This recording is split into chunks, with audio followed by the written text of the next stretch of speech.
Welcome back जी। आज की नशिस्त में मेरे साथ साबिक़ सदर पाकिस्तान और आल पाकिस्तान मुस्लिम लीग के हेड जनाब मोहतरम परवेज़ मुशर्रफ साहब, इनकी गुफ्तगू आप सुन रहे हैं। इनके बारे में वैसे मीडिया जानता है, वो इलेक्ट्रॉनिक मीडिया हो या प्रिंट मीडिया के साबिक़ सदर मोहतरम खरी खरी बातें करते हैं और हम भी कोशिश कर रहे हैं कि आप तक वही पहुँचे जो हक़ाइक़ हैं। सर, ये फरमाइएगा कि 12 मई एक ऐसा स्याह दिन है कराची की तारीख़ में कि जब बहुत सारी लाशें गिरीं। अगर उस दिन चीफ़ जस्टिस इफ्तिखार चौधरी साहब कराची जा रहे थे और लोग उनका वालहाना इस्तकबाल करने के लिए सड़कों पे निकले हुए थे, पहली बात तो ये थी कि आप चूँकि स्टेट के हेड थे और आप इस्लामाबाद में आपको पावर शो करने की क्या ज़रूरत थी, क्योंकि आप तो ऑलरेडी पावर में थे। सेकंड ये कि जो कराची में जो कुछ हुआ उसके बाद कोई जुडिशल इंक्वायरी नहीं हुई कि क्या आपके दौर में ख़ास तौर पे, और ना ही उसके बाद कभी ऐसा हुआ कि वो जो बेगुनाह लोग कराची की सड़कों पे जो मारे गए, जो उनका खून बहा, उसका ज़िम्मेदार कौन था? हाँ, नहीं, कोई ज़िम्मेदार नहीं था और कोई ऐसी बात नहीं है कि वालियाना इस्तकबाल के लिए लोग आए हुए थे। सिक्योरिटी इशू भी था, तो उनको तो कहा गया था कि वो हेलीकॉप्टर में बैठकर चले जाएं वहाँ। और ये जो कुछ भी हुआ है वहाँ, उसका मेरे से कोई ताल्लुक़ नहीं है। ये पॉलिटिकल एक एक्टिविटी थी, जो पॉलिटिकल एक्टिविटी की वजह से MQM के वो लोग थे वहाँ, और आगे से दूसरी कोई ग्रुप्स आ गए वहाँ। किसने फायरिंग पहले की, किसने बाद में की, दोनों साइड के लोग मारे गए हैं। तो मैं किसी एक को ब्लेम नहीं करना चाहूँगा, कोई ऐसी चीज़ नहीं। लेकिन जो इस्लामाबाद में आपका जो बड़ा भरपूर शो था, आपका जो जलसा हुआ, head of state versus state लग रहा था, क्योंकि मतलब जिस तरीके से आपने अपनी पावर वहाँ पे शो कर रहे थे, क्योंकि एक जो स्टेट का हेड है वो ऑलरेडी पावर में है, तो आपको क्या सेम डे वहाँ पे वो जलसा करना चाहिए था इस्लामाबाद में? जी। वो पहले प्लान था, वो प्लान था। ये तो नहीं, एक दिन में तो नहीं होता कि वो कुछ नादान दोस्तों ने तो मशवरा नहीं दिया था उसमें? नहीं, कोई ऐसी चीज़ नहीं है, कोई ऐसी चीज़ नहीं है। एक पॉलिटिकल एक्टिविटी है, पॉलिटिकल एक्टिविटी में जलसा हमने सोचा कि होना चाहिए। और ज़ाहिर है पॉलिटिकल एडवाइस तो पॉलिटिकल लोग देते हैं, एडवाइस दी और मैंने एक्सेप्ट की और ये हुआ, वो जलसा हुआ। सर, आपने अपने दौर में जो आपको क्रेडिट्स दिए जाएं, जो अच्छे काम हुआ आपके दौर में, तो उसमें एक काम जो है वो बहुत बड़ा क्रेडिट आपको जाता है कि आपने मीडिया को मुकम्मल आज़ादी दी। बहुत सारे चैनल आपके दौर में खुले, लेकिन फिर आपने अपने दौर में ही उनका गला भी घोंटा। हाँ, मीडिया जैसे आपने कहा, बिल्कुल आज़ादी मैंने ही दी, और मैंने आज़ादी उस वक्त दी जबकि 90% लोग इसके ख़िलाफ़ थे कि मुझे नहीं देना चाहिए। लेकिन मैं हमेशा बिलीव करता था कि ये इंडिपेंडेंट मीडिया बहुत ज़रूरी है एक प्रोग्रेसिव स्टेट के लिए, तो इसलिए मैंने दी। नो, अब आगे उसी को गला घोंटा गया, आप ये कह रहे हैं। ये अनफॉर्चुनेटली रिस्पॉन्सिबिलिटी, मैं हमेशा कहता रहा हूँ कि आज़ादी लेना आसान है, रिस्पॉन्सिबिलिटी दिखाना मुश्किल होता है। लेकिन वहाँ पे जब एक इदारा कायम है पैमरा, तो ये उसकी बाउंड्री, उसकी हदूदों की यूथ तो उनको तय करनी चाहिए थी ना, कि उन्होंने ज़ाब्ता अखलाक दिया ही नहीं, सिर्फ आज़ादी दे दी और वो फिर जो कुछ जिसके मुंह में आया उसने कह डाला। नहीं, वो पैमरा लॉज थे, लेकिन unfortunately PEMRA laws need to be streamlined. उनकी एप्लीकेशन जो है ना वो मुश्किल हो जाती है। लॉज तो हैं, लेकिन एप्लीकेशन के लिए आप कोर्ट्स में जाना पड़ता है। कोर्ट्स की वही स्टे ऑर्डर्स हैं, बेल्स हैं और ये है वो है, तो उसमें एप्लीकेशन ऑफ दैट लॉ वो बहुत ही मुश्किल होती है, तो इसलिए वो काम चलता नहीं है।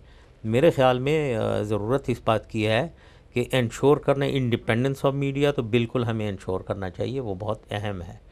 लेकिन रिस्पॉन्सिबिलिटी उनको दिखाने के लिए पैमरा लॉज को फाल बनाना चाहिए, उनको ज़रूर उन पे अमल होना चाहिए, और तरीक़ाकार, कोई लीगल तरीक़ाकार जो म्यूचुअली एक्सेप्टेड हो वो होना चाहिए इसको, ताकि ये दहशतगर्दी है जैसे ख़ास तौर पे, इसमें रिस्पॉन्सिबिलिटी दिखानी चाहिए मीडिया को, और मीडिया को दहशतगर्दी से लड़ने के लिए साथ देना चाहिए, हुकूमत का साथ देना चाहिए, लॉ इन्फोर्समेंट एजेंसीज़ का, आर्मी का, फ्रंटियर कोर का, पुलिस का साथ देना चाहिए।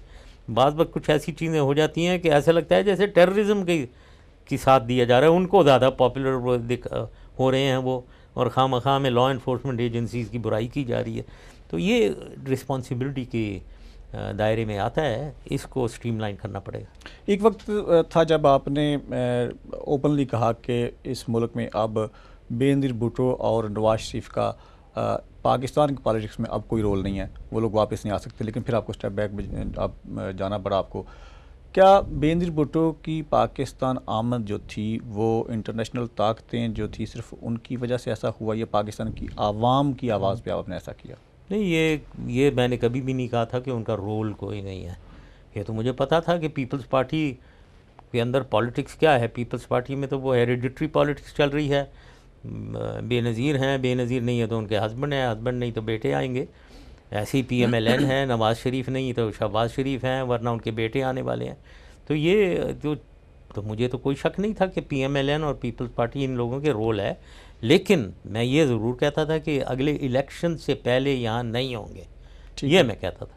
ठीक है। अब उसमें ये बेनज़ीर के साथ, बेनज़ीर भुट्टो के साथ मेरी एग्रीमेंट भी हुई थी कि वो नहीं आएंगी इलेक्शन से पहले। वो उन्होंने वादा तोड़ा और उसकी वजह से नवाज़ शरीफ को भी आना पड़ गया, लाना पड़ गया, और फिर टर्मोइल शुरू हुई सारी। लेकिन उसमें इंटरनेशनल फोर्सेस या इंटरनेशनल वेल बैकग्राउंड में शायद हो, लेकिन मुझे नहीं पता उसका। लेकिन आपके ऊपर कोई प्रेशर नहीं था? नहीं नहीं नहीं, मेरे ऊपर कोई प्रेशर नहीं था कि इनको वापस लाया जाए, एक्सेप्ट जब बेनज़ीर आ गई तो यस, कुछ क्वार्टर्स से कि नवाज़ शरीफ को भी अब आने देना चाहिए क्योंकि वो आ गई हैं, तो ये बात थी। बेनज़ीर पाकिस्तान पहुंचती हैं, मैं भी उस वक्त बेनज़ीर के साथ ट्रैवल करता था, जो मीडिया के जो लोग थे मैं भी शामिल था, हमारे कैमरामैन भी साथ थे, मैं ज़ख्मी भी हुआ कराची में इतना बड़ा इंसिडेंट हुआ। उसके बाद बेनज़ीर की जो सिक्योरिटी मेजर्स थे, आप नहीं समझते कि उसमें काफ़ी कोताहियाँ की गई सिक्योरिटी एजेंसीज़ की तरफ से, या जो उनके अपने लोग थे उनकी तरफ से? मेरे ख्याल में ये हर चीज़ की पहली चीज़ तो ये है, ये हुकूमत की रिस्पॉन्सिबिलिटी है सिक्योरिटी देना। ये मैं देख रहा हूँ कि मेरे से पूछा जा रहा है, मुझे इम्प्लिकेट किया जा रहा है। प्रेसिडेंट ऑफ पाकिस्तान की कोई responsibility to give security to anyone नहीं होती है। होम मिनिस्टर्स हैं प्रोविंसेस के, चीफ मिनिस्टर्स हैं, इंटीरियर मिनिस्टर है, पुलिस डिपार्टमेंट्स हैं, प्राइम मिनिस्टर है। प्रेसिडेंट की कॉन्स्टिट्यूशनल रिस्पॉन्सिबिलिटी बिल्कुल नहीं है to run government. Government prime minister चलाता है, चीफ मिनिस्टर चलाते हैं। प्रेसिडेंट की रिस्पॉन्सिबिलिटी बिल्कुल नहीं है पार्लियामेंट्री सिस्टम में। जहाँ तक कोताहियाँ, दूसरा मैं ये कहना चाहता हूँ, हर चीज़ में अगर जो कुछ भी होता है एकदम आसान तरीन तरीका, ये लॉ एनफोर्समेंट एजेंसी बकवास हैं, ये पुलिस काम नहीं करती, ये इंटेलिजेंस एजेंसीज फेल हो गई हैं, ये हम कहना शुरू कर देते हैं। ये बात नहीं है। एक माहौल था, उस माहौल में रिपोर्ट्स भी आई थी कि सुइसाइड बॉम्बर्स हैं, वो उसका अगर उसको इग्नोर किया जाए तो फिर आप सफ़र करते हैं। कराची में भी यही हुआ, बाहर ये बाद में जब बेनज़ीर साहिबा मारी गई हैं उसमें भी यही था। तो जो हम पॉजिटिव हैं वो तो देखते नहीं हैं कि वो आई हैं जलसेगाह में, सेफ़ आई हैं, 1.5 घंटा उधर रही हैं, बोली हैं, सेफ़ थी, निकली हैं उधर से बिल्कुल सेफ़, लोग भी आए हैं सेफ़ हैं, गाड़ी में बैठ गई हैं, बॉम्ब प्रूफ गाड़ी में, वहाँ सेफ़ है। ये किसकी सक्सेस है? ये वो सिक्योरिटी की सक्सेस नहीं है क्या? ये अब आगे वो हैच खोला जाता है, बाहर निकलती हैं। क्या किसी सिक्योरिटी वाले ने कहा था भाई बाहर निकलें आप? ऊपर से फिर वो असैसिनेट हो जाती हैं। तो ये अब हम ये याद है कि सिक्योरिटी वाले बड़े, ये बहुत लैप्स हो गया, बहुत गड़बड़, कुछ नहीं दिया। लेकिन जो सक्सेस था वो कोई नहीं बता रहा है कि भाई ये सारी जो सक्सेस ही था ना, कोई ऐसी चीज़ नहीं है। असल में सर जो आपके ऊपर क्रिटिसाइज जो किया जाता है मीडिया की तरफ से, वो इसलिए किया जाता है क्योंकि जो आपके ही दोस्त थे, चौधरी शुजात साहब हो गए, मुशाहिद हसन सैयद साहब हो गए, या दूसरे लोग, बेकौल उनके कि उनके जब आपका दौर था तो वो कहता है जी कि हमसे किसी बात की कभी कोई मुशावरत नहीं की जाती थी। वो लाल मस्जिद हो, वो अकबर बुकटी हो, बेकौल चौधरी शुजात साहब या एजाजुल हक साहब के, वो कहता है जी कि ये मामला फहमी इसमें नहीं बरती गई, वरना ये जो मामला थे ये शायद आसान तरीके से सॉल्व हो सकते थे, लेकिन हमसे मुशावरत नहीं की गई, बल्कि जो कुछ भी किया वो जनरल साहब ने खुद ही किया और खुद ही इनिशिएटिव। आसान तरीन चीज़ यही है असल में इन लोगों के लिए, सबसे आसान बात क्या, या ऊपर से ऑर्डर आ जाते थे। ये अगर लाल मस्जिद की आप बात कर रहे हैं तो उधर वो पंजाब पुलिस आई थी, तो वो मैंने मंगवाई थी कोई? पंजाब पुलिस तो चीफ मिनिस्टर के नीचे होती है, और वो सारा चीफ मिनिस्टर कर रहे थे। रेंजर्स जो हैं, पंजाब रेंजर्स आए हैं, पंजाब रेंजर्स को जब तक के ऑर्डर चीफ मिनिस्टर नहीं देगा वो आ ही नहीं सकते हैं। तो वो कैसे आ गए? किस तो कौन ये करवा रहा है? ये कैसे वो कह रहे हैं कि नहीं है? सब शामिल थे, सब शामिल होते थे इन फैसलों में। हर फैसले में पॉलिटिकल लोग ज़रूर शामिल होते थे, और ये पॉलिटिकल लोगों ख़ास तौर पे चौधरी शुजात और परवेज़ इलाही, ये तो ज़रूर होते थे, बाकी चाहे हो या ना हो। और बाकी प्राइम मिनिस्टर साहब, अगर कोई किसी चीज़ में मैं अगर इन्वॉल्व हूँ, मैं जब भी इन्वॉल्व होता था जब मैं देखता था कोई मैं आइडिया कंट्रीब्यूट कर सकता हूँ, या मैं कोई मेरे से वो एडवाइस लेना चाहते हैं, वरना सारी चीज़ हुकूमत चल रही थी, प्राइम मिनिस्टर, चीफ मिनिस्टर्स ये खुद चला रहे थे। आपके कहने का मतलब कैबिनेट जो थी उसको मुकम्मल एतमाद में लिया जाता था हर फैसले पे? नहीं, मैं थोड़ी लेता था, मेरी प्राइम मिनिस्टर साहब जो है। हाँ, प्राइम मिनिस्टर। यानी अगर हम ये देखेंगे लाल मस्जिद का मामला हो या अकबर बुगटी साहब के खिलाफ जो ऑपरेशन हुआ, उसमें आपके कहने का मतलब है कि उसमें प्राइम मिनिस्टर और ये जो दीगर जो कायदीन थे ये डायरेक्टली उसमें इन्वॉल्व थे, उनको एतमाद में लेके सारा काम हुआ? हाँ, 200%। ये जो चौधरी शुजात तो लाल मस्जिद के अंदर आखिरी मोमेंट तक थे, तो कौन इनको इत्मीनान में नहीं ले रहे थे? वो यही कह रहे हैं कि इजाज़ुल हक साहब और शजात साहब वो कहते हैं कि हमारे मुज़ाकरात हतमी नताइज पे पहुँचे ही नहीं थे, और शायद वो हतमी नताइज तक पहुँच जाते तो हम उन लोगों को बचा पाते। सब गलत कह रहे हैं, सब बकवास हुआ है ये, बिल्कुल हर चीज़ कुछ भी नहीं हो रहा था। वो तो चौधरी शुजात हों या वहाँ वफाकुल मदारिस वाले या काउंसिल ऑफ इस्लामिक आइडियोलॉजी वाले या फिर इमाम काबा, ये सब गए हैं, वो फेल हो गए, तो चौधरी शुजात सब कामयाब हो रहे थे वहाँ। सर, इज़न्ट वॉन्डरिंग कि इस्लामाबाद लाल मस्जिद जो है वो parliament house, president house, prime minister से चंद मील के फासले पे, और वहाँ पे असला जमा किया जाता रहा, किसी को कानो कान खबर नहीं। हमारी क्या एजेंसीज जो हैं, जो स्पेशल फोर्सेस हैं, क्या वो इस्लामाबाद की भी उनको सिक्योरिटी की फ़िक्र नहीं है? वेल, सिक्योरिटी की फ़िक्र है बिल्कुल, और वो पता होना चाहिए था, यस, लेकिन आपको पता होना चाहिए कि हमारे कल्चर में मस्जिद को या मदरसे को चेक करना अभी भी नहीं होता। कोई आपने देखा है कोई मदरसे मस्जिद के अंदर पुलिस गई हुई, हाँ भाई दिखाओ मुझे, तलाशी ले रहा हूँ मैं? नहीं करते हैं, ये एक कल्चर में नहीं है। ये हमारे एक मुक़द्दस मकाम है जिनमें इंटरफियर नहीं किया जाता। जुमे की नमाज़ हो रही है, लोग हज़ारों आ रहे हैं जा रहे हैं, वो लाल मस्जिद बड़ी मस्जिद थी, सेंट्रल मस्जिद थी, उसमें लोग आ जा रहे हैं, कोई वहाँ पे बाहर देख जाकर पुलिस अगर चेकिंग वेकिंग करना, नमाजियों की चेकिंग शुरू करे, ये नहीं होता है, नहीं करते थे। करनी चाहिए मेरे ख़्याल में, क्योंकि अब वो मस्जिद और मदरसे अनफॉर्चुनेटली कई एक जो हैं वो दहशतगर्दी और इंतहा पसंदी के लिए इस्तेमाल हो रहे हैं।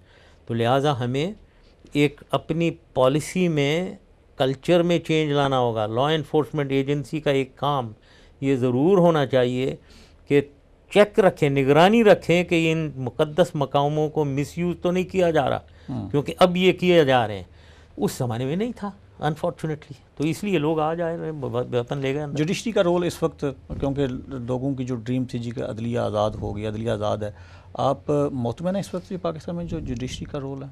वो होना चाहिए, वेल बिल्कुल आज़ाद होना चाहिए, और उनको जस्टिस देनी चाहिए, अदल। अनफॉर्चुनेटली इसमें वीक एरिया ज़रूर हैं, कमज़ोरियाँ हैं, उनको जुडिशरी को ख़ुद को एक कमीशंस बनाकर कमज़ोरियों को दूर करने के सिलसिले में रिकमेंडेशन लेकर कानूनों में तरमीम करनी चाहिए, उसको बेहतर और इफ़ेक्टिव बनाने के लिए। क्योंकि मेरी नज़र में अदर दैन आवाम की बेहतरी जब हम बात करते हैं, उनकी खुशहाली की जब हम बात करते हैं, उनकी गुर्बत दूर करना, उनको मुलाजमतें और नौकरियां दिलवाना, उनकी एजुकेशन, हेल्थ, उसके अलावा सबसे बड़ी बात जो है वो अदल, इंसाफ देना, लोगों को, आवाम को इंसाफ देना। वो पाकिस्तान में अनफॉर्चुनेटली इंसाफ देने में बहुत गड़बड़ होती है। कमज़ोर को कोई इंसाफ नहीं मिलता, ताकतवर को इंसाफ मिलता है, और उसके फेवर में मिलता है, हमेशा कमज़ोर मारा जाता है। तो इसमें मेरी नज़र में बिल्कुल कोई बंदोबस्त होना चाहिए। पाकिस्तान की आवाम को एक सबसे बड़ा शिकवा जो आप पे है वो ये कि जब आप इक़्तिदार में आए तो सबसे पहला जो आपने सातों करती अपना एजेंडा दिया, उसमें सरफहरिस्ती पाकिस्तान को करप्शन से पाक करना। लेकिन अनफॉर्चुनेटली आपके बैनर तले जो लोग आए वो वही लोग थे जिनका डेकेड से उनके जो दामन थे वो दागदार थे। आपको रिग्रेट फील होता है कि उन लोगों को क्यों आपने साथ में लाया? वो इतना आसान काम नहीं है ना, ये हर चीज़ ब्लैक एंड वाइट नहीं होती है। जहाँ तक नैब हमने बनाया, नैब मैंने ही बनाया था, नेशनल अकाउंटेबिलिटी ब्यूरो, और उनको हिदायत यही थी कि बिल्कुल रिच एंड पावरफुल को पकड़ा जाए और नीचे की जो ब्राइबरी है और करप्शन है उसको छोड़ें उसको, क्योंकि अगर हम पाकिस्तान को बिल्कुल ही करप्शन से पाक बनाना चाहते हैं उसमें 100 साल लगेंगे। कोई ऐसी जगह, और हर डेवलपिंग कंट्री में करप्शन होती है निचले तबके। नेक्स्ट इलेक्शन में अगर आल पाकिस्तान मुस्लिम लीग को इंतहाबी इत्तेहाद करना पड़ा तो कौन कौन सी ऐसी पार्टियां जो आपके ख्याल में जो मुनासिब है और आपके मैनिफेस्टो के करीब हैं कि आप उनके साथ जा सकते हैं? वो अभी तक मैंने फैसला नहीं किया, लेकिन कोई भी पार्टी जो हमारे साथ ताउन करना चाहे या अगले इलेक्शन आप इलेक्शन में जा रहे हैं? अगले इलेक्शन में जा रहे हैं? बिल्कुल बिल्कुल जाएंगे। होमवर्क मुकम्मल है आल पाकिस्तान मुस्लिम लीग का? हो रहा है। लेकिन आप नहीं समझते, क्योंकि आपने जब चौधरी बरादरान को, जब फैसल साल याद को, जब राव सिकंदर इकबाल को, इन जैसे लोगों को आपने साथ मिलाया तो आपने ये समझ के ही मिलाया कि ये लोग अपने अपने इलाकों में बहुत स्ट्रांग हैं, इनकी स्ट्रेंथ है और ये किसी भी पार्टी के टिकट से इलेक्शन लड़ें, ये लोग इनकी सक्सेस के चांसेस जो वो 99% होते हैं। आपकी पार्टी में कितने लोग ऐसे हैं जो विनिंग कैंडिडेट के तौर पे आप मैदान में उतारेंगे? ये बात आप सही कह रहे हैं, लेकिन जब अवाम मूवमेंट की शक्ल में आ जाए ना, जुल्फ़िकार अली भुट्टो साहब ने 70s में पीपल्स पार्टी बनाई थी, उनके साथ के लोग कितने थे जो आप कह रहे हैं? कोई एक भी आदमी नोन था क्या? इलेक्ट हो गए। कैसे इलेक्ट हुए? क्यों हुए वो? तो वैसी मूवमेंट, और वो इसलिए हुए कि पाकिस्तान एक मुसीबत में था, पाकिस्तान टूट गया हुआ था, 90,000 हमारे कैदी हिंदुस्तान में, एक मायूसी की फ़िज़ा, उस मायूसी में एक कैरिज़मेटिक लीडर उतरा और उसने ये कुछ किया। नाउ अभी भी एक मायूसी की फ़िज़ा है, एक वैक्यूम है, उसको भरने के लिए अवाम जो है, अवाम अगर साथ देगी मैसिवली तो आप ऐसे फिगर ज़रूरी नहीं है कि वही फिगर्स हों जो पहले लड़े थे इलेक्शन से पहले। एक और चीज़ ना, उसको दूसरी चीज़ ये है कि 60% लोग पाकिस्तान के वोट नहीं डालते हैं। ठीक है। ये कौन है? ये यूथ है, ये ख़वातीन हैं, ये मिडिल क्लास लोग हैं, माइनॉरिटीज़ हैं। अगर इनको निकाला जाए बाहर, और जो निकलने के लिए तैयार हैं, यूथ इस वक्त निकलने को तैयार है, इनको निकाला जाए तो ये वोटिंग पैटर्न चेंज होगा।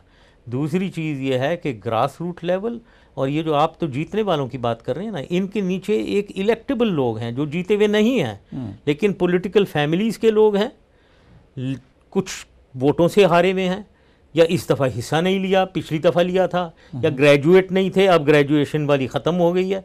तो एक बहुत तब्दीली आई है। तो इनमें से लोग बहुत से आपके साथ हो सकते हैं, जो हो भी रहे हैं। और फिर अगर आपने ये, जैसे मैंने कहा, लोगों को अपनी तरफ लिया ग्रास रूट से, वो जीतेंगे। मौजूदा हुकूमत से कोई आपका रब्ता ऐसा सच है कि अगर आप इलेक्शन से पहले जाते हैं सो कौन सा वे है जो आप यूज़ करना चाह रहे हैं? कोई इंटरनेशनल लॉबी के प्रेशर से गवर्नमेंट आपको वेलकम कहेगी, या आप जस्ट यू विल गो? नहीं, गवर्नमेंट्स को वेलकम करने की कोई ज़रूरत नहीं है। मैं उनसे, गवर्नमेंट से क्यों वेलकम मांग रहा हूँ? मैं तो अपने ज़ोर पे जाऊँगा। मैं आवाम से वेलकम मांग रहा हूँ। आवाम आए, लोग आए, लोग वेलकम करते हैं तो वो मेरी सक्सेस है। किसी डील के तहत नहीं आप जाएंगे? नहीं, कोई डील नहीं, बिल्कुल कोई डील नहीं। डील कौन सी होनी है? आवाम से डील होगी। ठीक है, थैंक यू सर, बहुत शुक्रिया आपका, बहुत थैंक यू। अच्छा लगा आपसे गुफ्तगू करके। ये थे साबिक़ सदर पाकिस्तान जनाब जनरल परवेज़ मुशर्रफ साहब। इनकी गुफ्तगू सुनी आपने। इंशाल्लाह किसी और नशिस्त में इनसे दोबारा मुलाकात होगी। इजाज़त दीजिए, अल्लाह निगहबान।